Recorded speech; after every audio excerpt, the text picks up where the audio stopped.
Assalamualaikum warahmatullahi wabarakatuh. Perkenalkan, nama saya Wendy Fajarul dari SMP Negeri 20 Pontianak. Kali ini saya akan bercerita tentang kisah Bujang Beji yang diambil dari cerita rakyat Sintang. Begini ceritanya.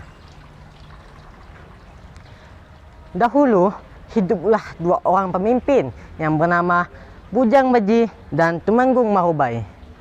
Kedua pemimpin ini memiliki sifat yang sangat berbeda. Bujang Beji, ia adalah orang yang sakti tetapi sombong dan serakah. Sedangkan Tumenggung Marubai, ia adalah orang baik hati dan tidak sombong. Keduanya memiliki pekerjaan yang sama, yaitu sebagai pencari ikan dan memiliki wilayahnya masing-masing. Tumenggung Marubai mencari ikan di Sungai Simpang Melawi, sedangkan Bujang Beji mencari ikan di Sungai Simpang Kapuas.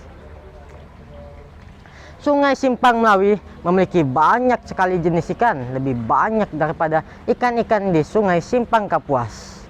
Itulah sebabnya tangkapan Tumenggung Marubai lebih banyak daripada tangkapan ikan-ikan Bujang Beji. Nah, teman-teman, Bujang Beji menangkap ikan dengan sebuah bubu atau sejenis perangkap ikan yang sangat besar. Ia menangkap ikan-ikan yang besar, sementara ikan-ikan yang kecil ia lepaskan kembali.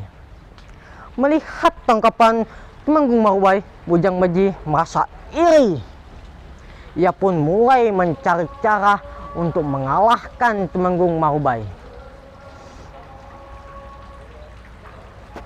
Dan ia menemukan cara yang menurutnya terbaik, yaitu ia memberi racun kepada ikan-ikan yang biasa disebut dengan tubah, yaitu sejenis racun yang sangat memabukkan.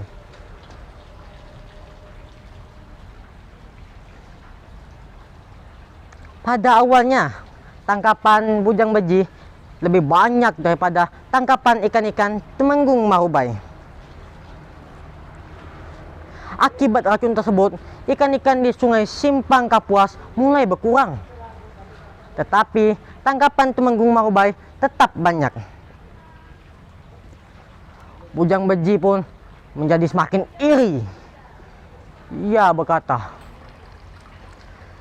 Ini tidak bisa dibiarkan. Harus ada cara untuk mengalahkan Tumenggung Marubai.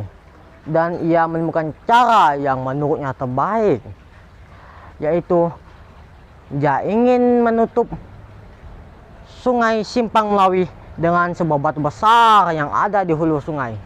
Bujang Beji berniat untuk menutup Sungai Simpang Melawi dengan batu besar yang ada di Nangasilat, tepatnya di Kapuas Hulu.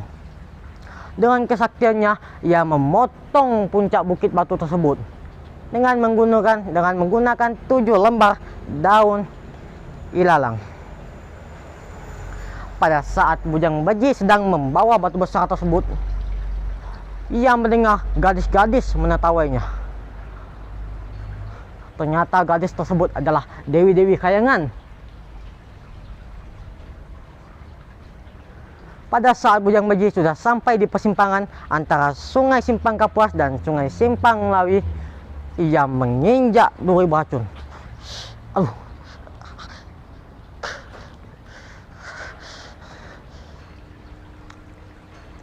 Akibatnya 7 lembar daun ilalang yang ia pegang pun terputus. Dan batu besar yang ia bawa pun jatuh ke dalam aliran sungai yang disebut dengan Jetak. Bujang Beji merasa marah sambil menghentakkan kakinya. Ia berkata, "Aku akan membalas kalian."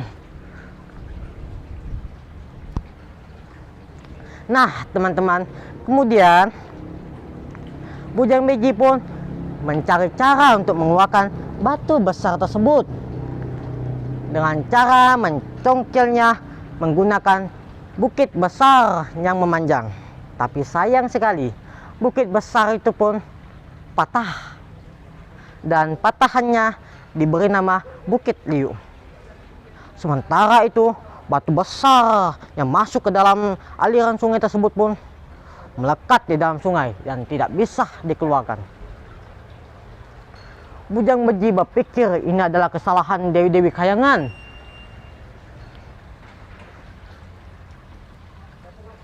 Dan ia pun merencanakan untuk mencelakai Dewi-Dewi Kayangan dengan cara menanam pohon yang sangat besar yang disebut dengan pohon kumpang bambu.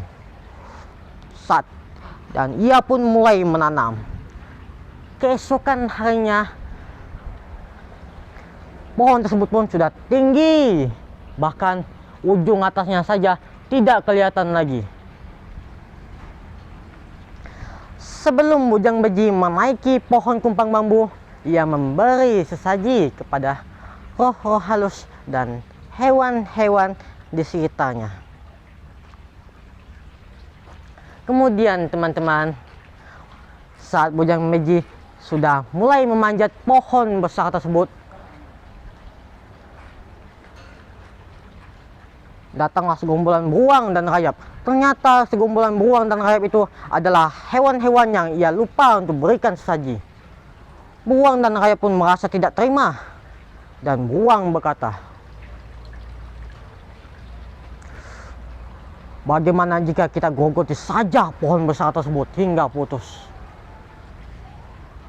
Dan para rayap pun setuju. Pada saat Bujang Beji sudah mulai memanjat pohon tersebut, mereka mulai menggerogoti pohon dari bawah.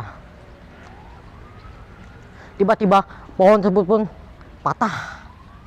Padahal Bujang Beji sudah hampir sampai ke negeri Kayangan. Bujang Beji pun jatuh dan tewas seketika.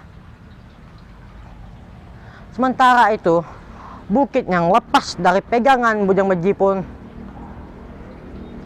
menjelma menjadi sebuah bukit besar yang diberi nama Bukit Kelam.